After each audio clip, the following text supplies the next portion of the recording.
All right, let's talk about some very specific parallelograms. And so all of these are special types of parallelograms. So all of those previous properties, they apply to these, but there are a few more that we need to specify them closer. So the three new shapes that we're talking about are rhombuses, rectangles, and squares. So our first theorem says a parallelogram is a rhombus if and only if. So first off, we're starting with the parallelogram.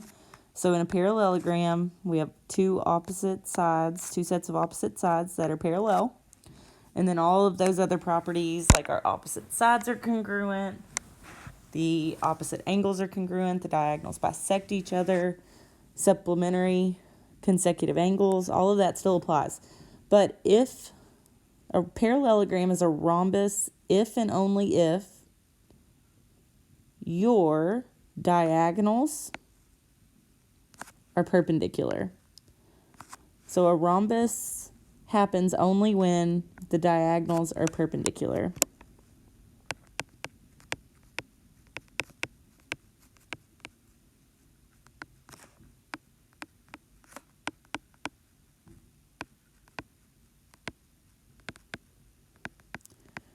So in all rhombuses, the diagonals are going to meet at a 90-degree angle.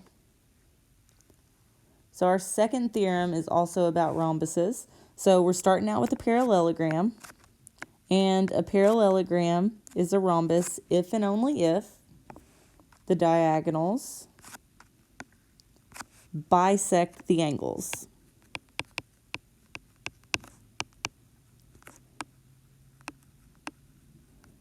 So we already know it's a parallelogram. It becomes a rhombus when the angles are bisected. So the opposite angles are congruent. So each of those little four angles that we've created are all congruent. And then this set of opposite angles are congruent. So they'll be a different measure, but they will also be congruent to the ones on the other side, so on the opposite angle. So in a rhombus, the diagonals bisect the angles. So the next shape we're talking about is a rectangle. So a parallelogram is a rectangle, and a rectangle is a equiangular an equiangular quadrilateral. So the definition of a rectangle just tells us that all the angles are the same. The definition of parallelogram tells us that the opposite sides are congruent. So a parallelogram is a rectangle if and only if your diagonals are congruent. So they bisect, all these little pieces would be the same. So a parallelogram is a rectangle if and only if diagonals are congruent.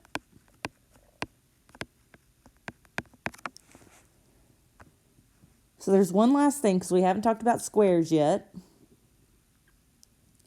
And this is the square corollary, because it's coming off of these other theorems that we've talked about. So a parallelogram is a square if and only if. So a square is a regular quadrilateral, because all the angles are the same and all the sides are the same.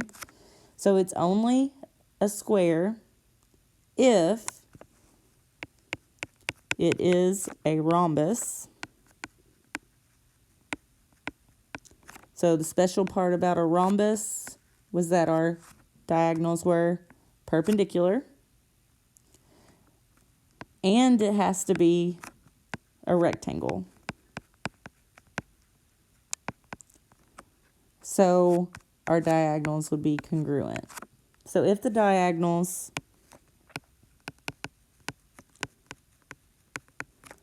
are both perpendicular and congruent, then that parallelogram is a square. So with those four, we can simplify down our classifications of parallelograms into these other categories. So if it doesn't fit into any of these categories, then it's just a parallelogram, but some parallelograms will be rhombuses, rectangles, and squares. So with this, we have some always, sometimes, never. So we want to think about whether this would work or not. So this one, the first one says the diagonals of a rhombus bisect each other. So the diagonals bisecting each other happens whenever it's a parallelogram. So really we're trying to figure out how often is a rhombus a parallelogram, and a rhombus is always a parallelogram, because this is a property of parallelograms. The rhombus is always going to have it. The next one says the opposite angles of a rectangle are supplementary. So if we think about the opposite angles of a rectangle being supplementary, a rectangle has all 90-degree angles. So if we add together two of those angles because they're opposite, then those are always going to equal 180 degrees, because 90 plus 90 is always 180. So this is also always. The next one says a rectangle is a square. So we want to know, is a rectangle always a square? Is a rectangle sometimes a square? Or is a rectangle never a square? So a rectangle would only be a square if in that rectangle all of the sides were the same. So a rectangle is a square sometimes,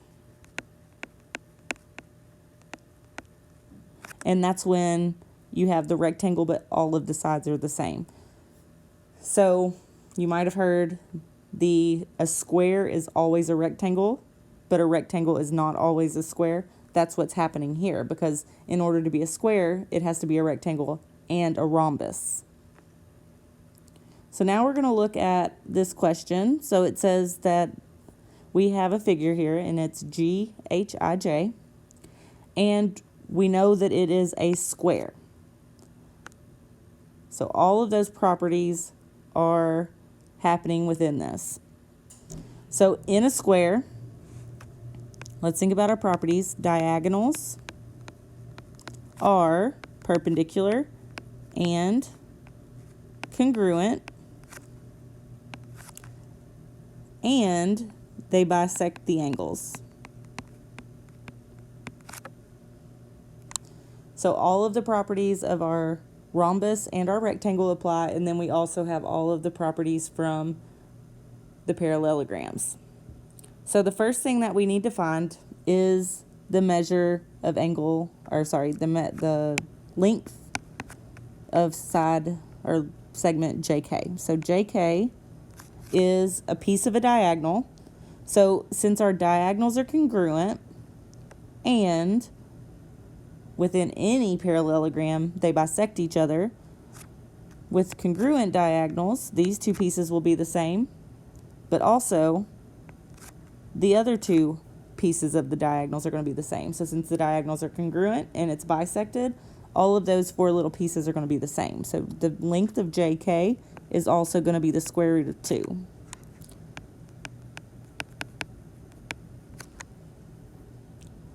The next thing we need to find is the measure of angle JKI. So angle JKI is this one in here. So that's where two diagonals meet. Because a square is also a rhombus, those diagonals are going to be perpendicular. So since those diagonals are perpendicular, the measure of angle JKI will be 90 degrees, because it will be perpendicular.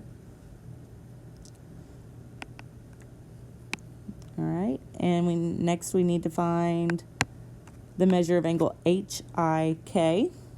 So HIK is this piece of that angle. So it's a square, that angle right there is 90 degrees, but since it's also a rhombus, that angle is bisected. So if that's a 90-degree angle, the measure of angle HIK is going to be half of that. So I do 90 divided by 2 to bisect it, and that's going to be a 45-degree angle. And the last thing we need to do is find the perimeter of triangle HIJ. So the triangle HIJ if we highlight it so we can see what we're working with, we're going to have to find all of the side lengths. So there's some things that we don't know yet. So one thing that we haven't used is we have not used that the side GH is 2. So in a square, all of the sides are the same because it's a regular quadrilateral. So every side is going to be 2. And then the diagonals bisected, so even though I didn't have to find it, HK is also going to be the square root of 2. So to find the perimeter, what I need to do is I need to take all of these little pieces I have and add them together.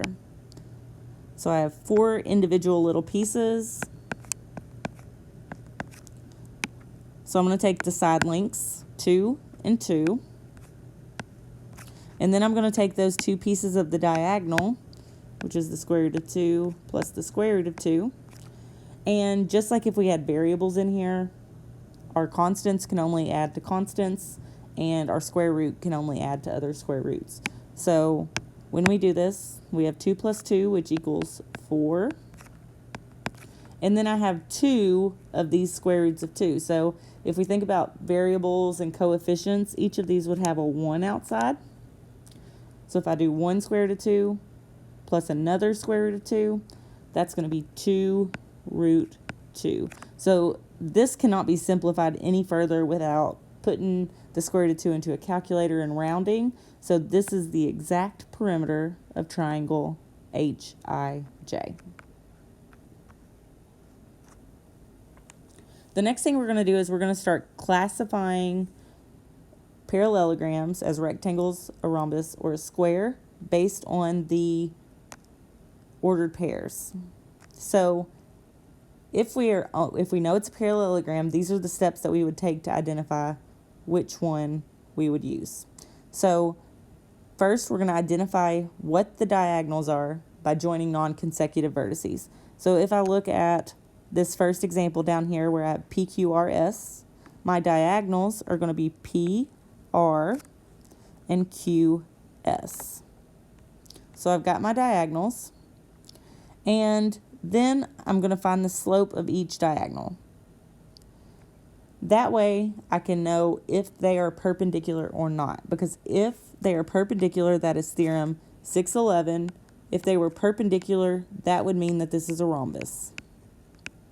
And then we would just take more steps to try to figure out if it was a square.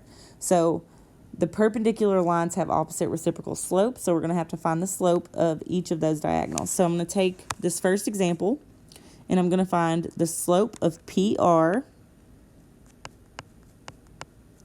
and that's going to be y2 minus y1. So I need to figure out which one I'm going to use. So I'm going to say that this one is number 2, and this one is number 1. The reason I chose that is because since I'm starting with number 2, those numbers are positive. So I kind of had a reason for starting there. But it really doesn't matter which one as long as you stick with the order. So if I do this one, y2 is 1, y1 is negative 3. So that's 1 minus negative 3 over x2 minus x1. So 3 minus negative 2. So as I simplify this, 1 minus negative 3 is 4, and 3 minus negative 2 is 5. So the slope of PR is 4/5. Now, in order for this to be perpendicular, the other slope would have to be the opposite reciprocal, which would be negative 5/4. So now let's check the other diagonal and see if it's perpendicular. So the slope of QS.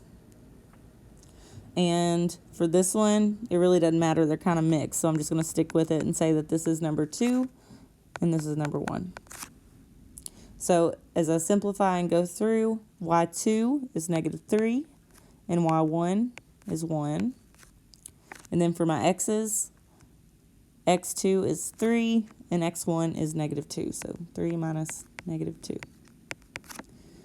Okay, so as I simplify, this is going to be negative 3 minus 1, that's negative 4, and then 3 minus negative 2 is 5. So this is negative 4/5.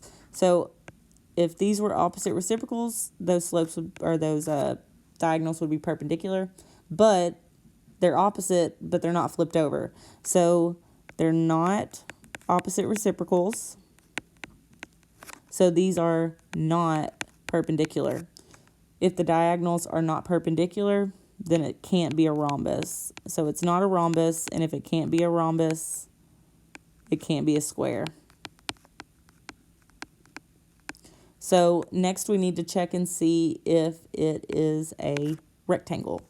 So to figure out if it is a rectangle, we're going to check the length of each diagonal, because if the diagonals are congruent, then it would be a rectangle. So congruent lines have to have the same length. So we're going to find the length of each line using the distance formula. So the distance formula comes from the Pythagorean theorem. And the distance is this variable c. So when we solve it, we have to take the square root of both sides. So the distance would be the square root of a squared plus b squared, where a is the distance between the x values and b is the distance between the y values. So when I'm looking at this one, I'm still using my diagonals, and I'm going to find the length of PR. And to do that, I need to find the length or the distance between the x values. So from 3 to -2, between 3 and -2, that has a distance of 5. So a is 5, so that's 5 squared. And then I'll find the distance between my y values, which is between 1 and -3. So that is 4 squared. And then I'm going to simplify this down. So 5 squared is 25. 4 squared is 16. So if I add 25 plus 16, I get 41. So the length of PR is going to be the square root of 41.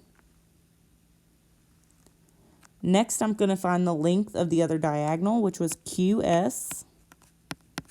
So do the same thing.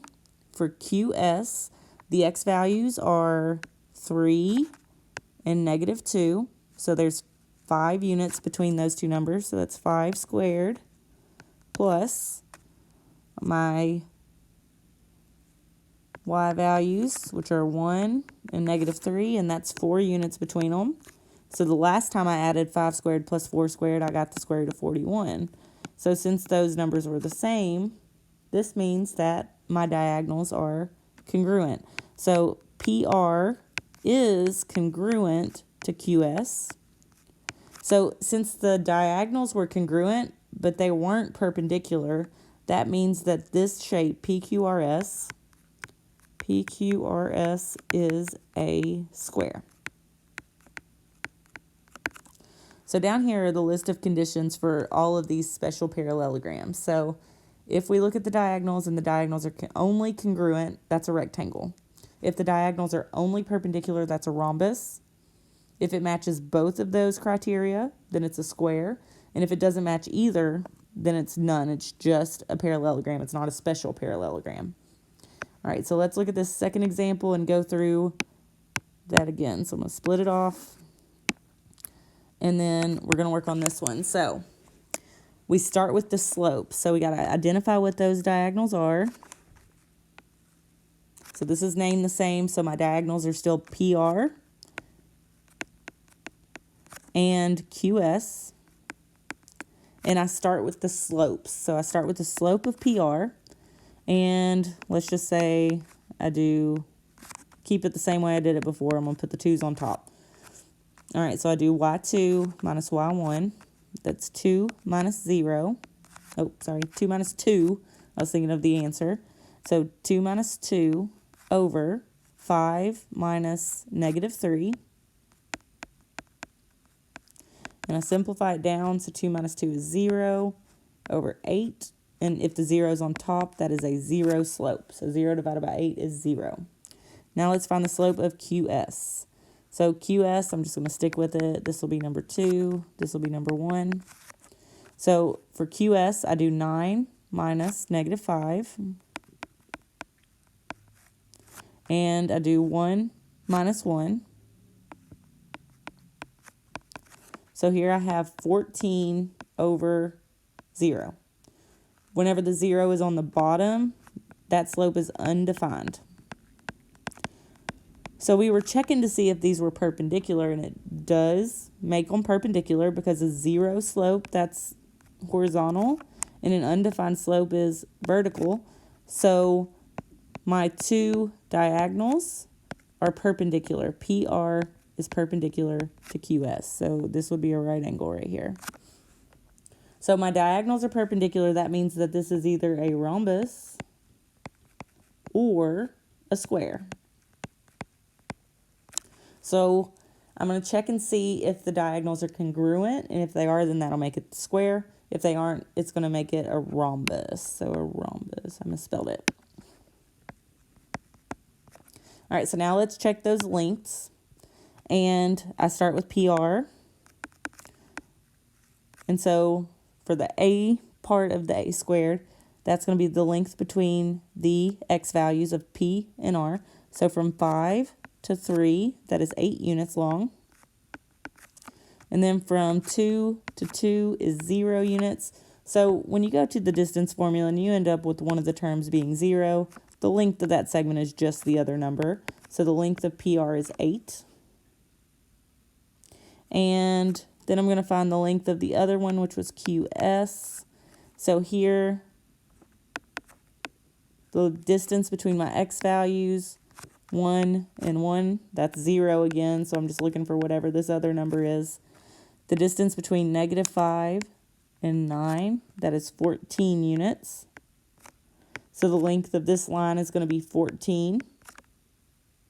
So since PR is only 8 units and QS is 14, that means that they are not congruent. So PR is not congruent to QS. So it doesn't fit the classifications to become a square. Here, PQRS, the parallelogram, is a rhombus. So again, there's those steps and all those classifications that we use to identify special parallelograms.